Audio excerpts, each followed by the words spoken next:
Welcome to the final day of the Silkway Rally 2011.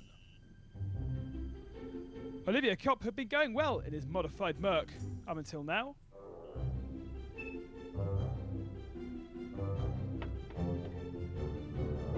was a small bump. The cars go on the head. That's all. Oh.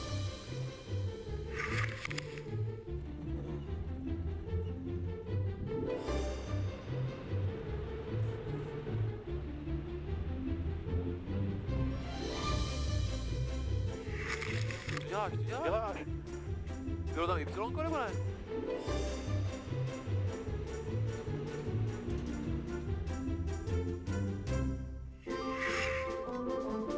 Teď půjdu na 215, jo, tam.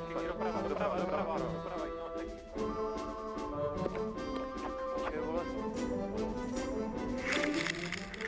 At that place, it shows 6,000 kilometers. Yeah, that's why I understand that it's not correct. Mironenko lost 10 minutes with this problem.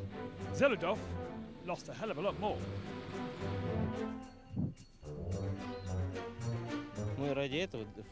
Specifically for this rally, we bought 2 GPSs, and we hoped that would stop mistakes. But even with 1,000, you can't eliminate this problem.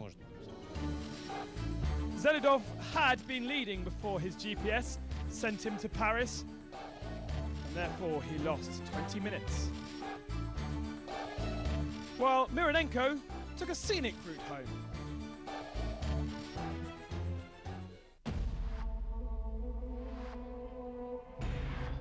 Today's stage could be the last. Expect glory hunters and special results. The Twisty Special is very different to previous days, and at only 170 kilometers, it's broken up into 2 sections to make it equally enjoyable. For Vladimir Vasilyev, a time to shine in the sunflowers. You might remember us talking about G-Force in the first few days, but Vasilyev is now the only one left. The navigation was quite difficult, says his co-driver. There were lots of positions we had to read very quickly, and we got lost several times and had to turn back. But generally the roadbook was good, and it was awesome to finish first. Christoph Holovitz was not going to push, and why should he? With over 2 hours advantage, he could have stopped for lunch in the stage, but instead he let teammate Petter Hansel head off and took a steady 3rd place, even losing 30 seconds behind the Rabbit. Not kidding. Fucking crazy Rabbit, huh?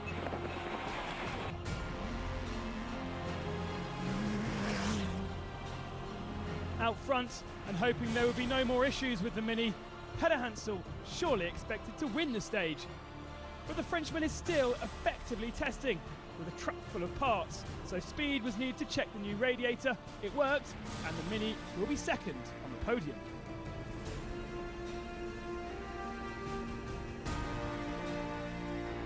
And the reason for that is that Zeludov had another bad day. Remember, it was GPS problems that thwarted him yesterday, but more serious problems on this day.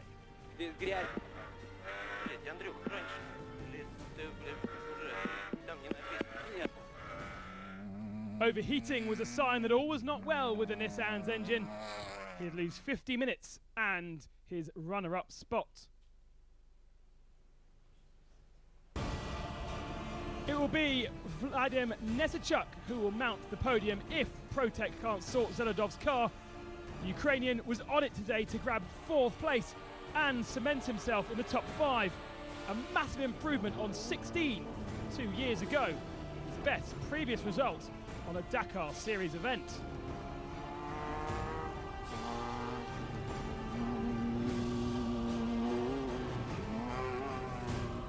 Mironenko was also fast in the BMW X3, and he's tempted now to run the same car on the January Classic in Argentina.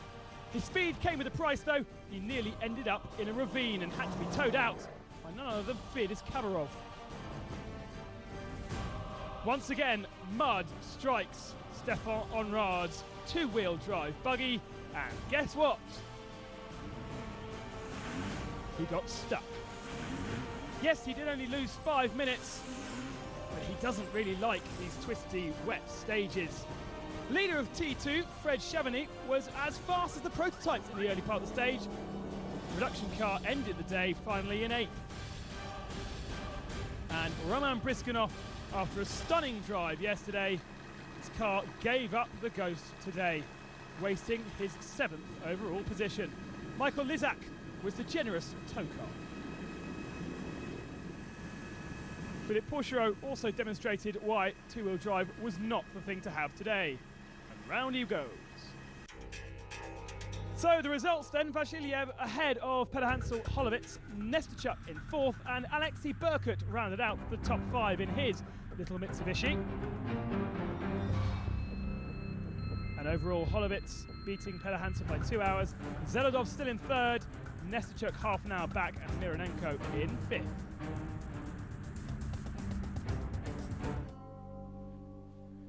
There is a competitive air from Holland blowing towards the Kamaz team, and for 2012, Gerard de Rooij will have Uncle Hans Stacey as teammate and Works Iveco backing. A focused attack then on the Kamaz supremacy. Emotions, it's joining forces, just to have a strong team, to fight against the other teams, especially Kamaz. They played the game last year very well. We were not able to do it single. Hans did it in 2007. But afterwards it's only Kamaz. Oh. And yeah, we want to make an end of that. I think we are both capable of winning Dakar as soon as we get the trucks organized and the team together as it should be. He can win the Dakar as well. So I never will say I'm a better driver than somebody else. It's always a combination of a lot of things to be successful. And it's not only driving. You have to have a good navigator. You have to have a good service team. You have to have a good truck, and you have to have the right people around you. If you look at Kamaz, the whole team from A to Z, it works like a machine. No, they don't leave anything open. For the last few years we had some problems, they've suffered some problems. The whole story needs to be 100%, otherwise it's not, you're not able to win the Dakar. A bad habit. He is stubborn, but he will say that I'm stubborn, so yeah, that's I think the only thing we both have. Yeah, that was apparently that was my answer also. So yeah, but no. It's family. A party atmosphere at the start of today's stage as the locals entertain.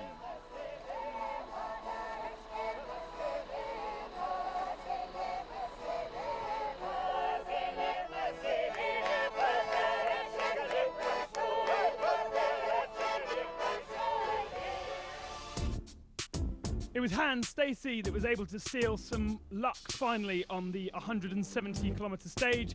The Iveco finally free of problems.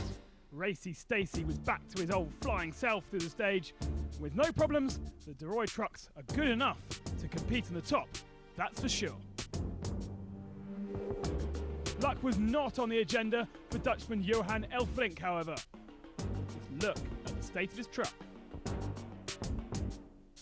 The track is damaged. Very damaged. I think it's gone. But luckily we have nothing. A huge roll for Elfrink. I'm not sure we'll see that truck ever again.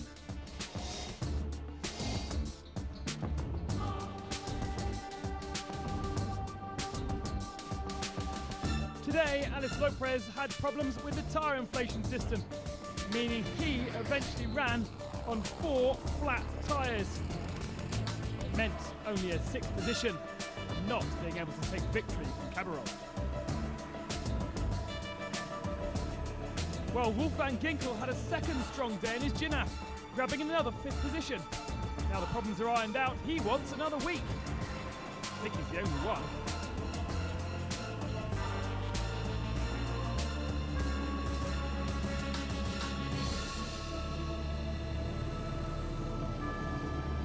was by far the best day for Czech Liaz of Jaroslav Valtra, 4th after a previous 8th best on day 4. It wasn't that hard. There were just 2 or 3 possibilities to get lost. Of course, I did one, but we finally found out like after 20 meters. So it wasn't that hard. So what about those KAMAZ trucks? It was pretty clear that the message was to get to the end of the stage. But Andrei Karganov was still pushing. Having lost 40 minutes yesterday, perhaps he could retrieve second back from Loprez with his problems, but the answer was no. He had to lead the early part of the stage, but soon the youngster was scampering away at the front. Mardiev still had a race on his hands with Van Ginkel and Echner in close attention. He managed to beat Stacey by 30 seconds to win his second stage of the rally and move up to 5th in the overall standings. But what of the old master? Well, Khabarov was on a leisurely stroll. 15 minutes off the pace, all he seemed to be doing was pulling people out of ditches. He finished the day in 12th position, but of course held the lead of the rally.